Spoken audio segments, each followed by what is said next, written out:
Welcome to Biotech again, and it's our honor to invite Professor Hollinger to Biotech, and me and my partner John Kobe have a couple questions for our professors. Why don't we get started with John? Go ahead, John. Well, Dr. Chris, with what we're looking at here with CBD, there's an awful lot of confusion today in the marketplace about CBD. And I understand that Israel and Europe are way further ahead of us in research on these kinds of things. Maybe. Is there anything you can share with us about what people here in the U.S. should know about CBD? Well, probably, Israel, Ananda Pharmaceuticals, Dr. Raphael Mishalem, Garen Angel, and Dr. Mark Rosenfeld were the individuals that actually led most people, unfortunately, down the wrong road. I was working with them at the University of Central Florida and the University of South Florida on an IND, and I pulled out of it because, Dr. Dorsey, I don't know if you met Dr. Dorsey. No, I haven't. Okay.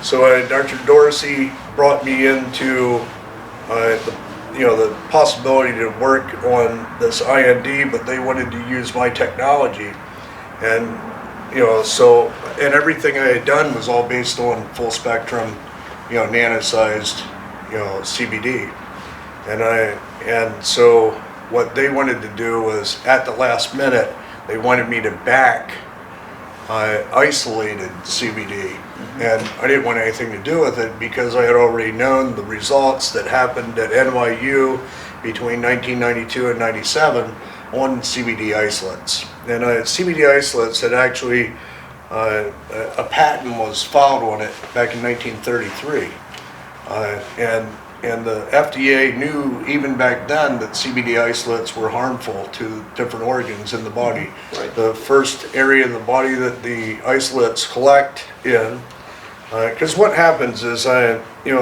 are a couple of different companies that formed, and some of the companies were out of UCLA.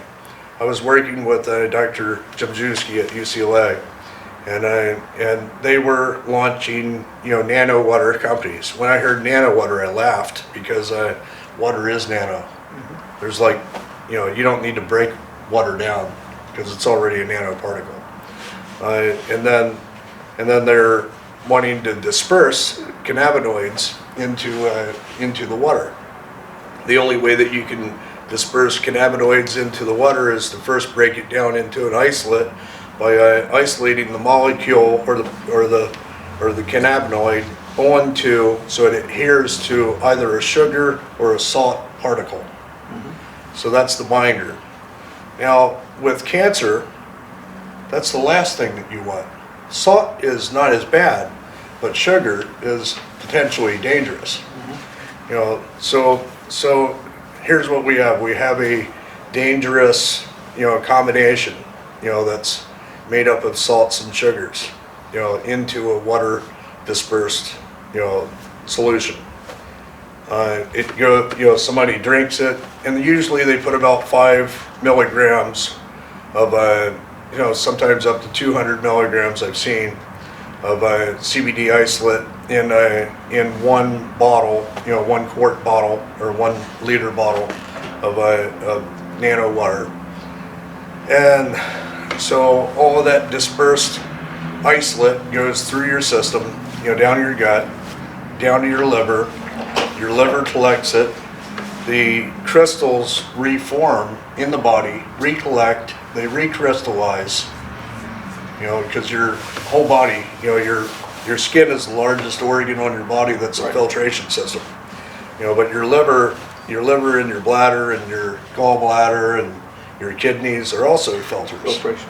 So it filters out all of that isolate, collects it, they get stuck in your organs, crystals form, and then you end up having a stopped up gallbladder. You start having, medical issues. Sure. And you think that the CBD that you're taking is good for you, but in reality, it's potentially killing you.